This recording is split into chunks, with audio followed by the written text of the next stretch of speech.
Today, I will read some of the good points which I learned from the book The Wright Brothers by David Macaulay. This book mentioned three aspects. Firstly, author, who is quite certainly one of the best storyteller among all the historians, does a great job of giving us the detail of the Wright upbringing and family. He drives home the importance of the Wright's emphasis on simplicity, intellectual hunger, and plain diligence, hard work, and determination. The Wright sister Catherine also played the part. Wright brothers were very close to Catherine. Wright brother first experimented with the glider, then consequently with motors. Their successful and historic flight on December 17, 1903 was a testament to their sheer grit and technical brilliance. Author does a fine job describing how the Wright brothers rose to the world fame after their flight. The oddest part of the story concerns how they almost did not make it because institution in USA did not seem to care enough. They found a willing and enthusiastic customer in the French. It was only when Wright brothers rose in France that America took them seriously.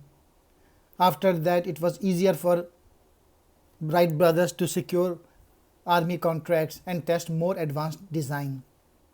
While one brother, Wilbur, died at the age of 45 from typhoid fever, Orville lived until after World War II to witness the evolution of his invention in all glory and horror.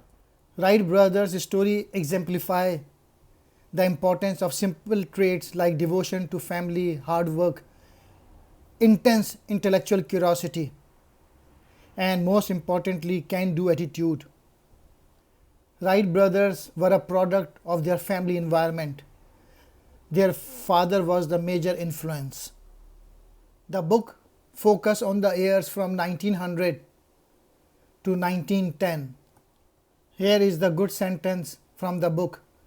Neither the impatience of waiting crowds, nor the sneers of rivals, nor the pressure of financial condition, not always easy, could induce him to hurry over any difficulty before he had done everything in his power to understand and overcome it.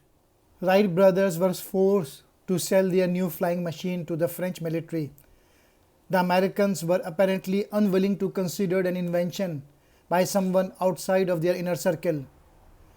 Samuel Langley was working on a flying machine of his own, and he had all the government connection, not to mention government funding.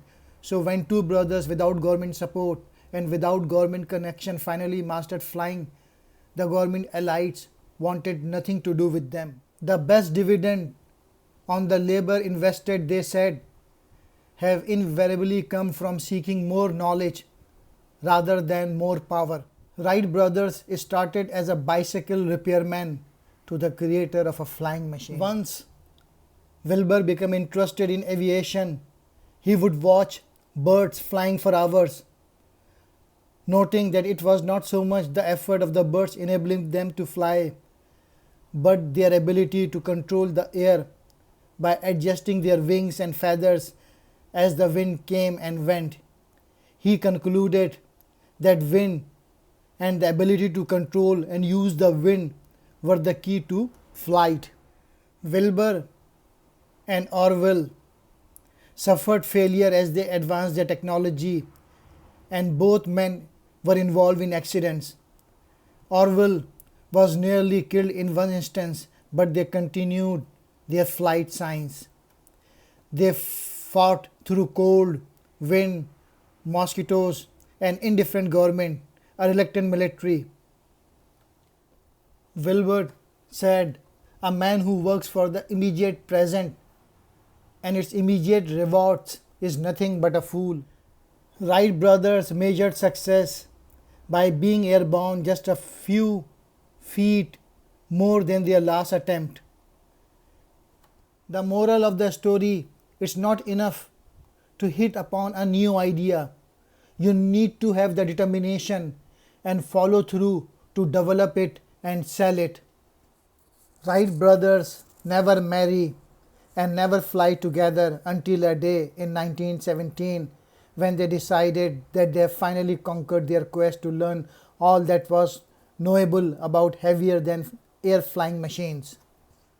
The best quote from the book is when a reporter asks Wilbur Wright what advice he has for people about how to be successful. He promptly replies, "Make sure you pick out a good mother and father." Wilbur and Orville's parent provided the fertile home environment with lot of books around the house. Important lessons for parent out there: keep lot of books around, read to your children.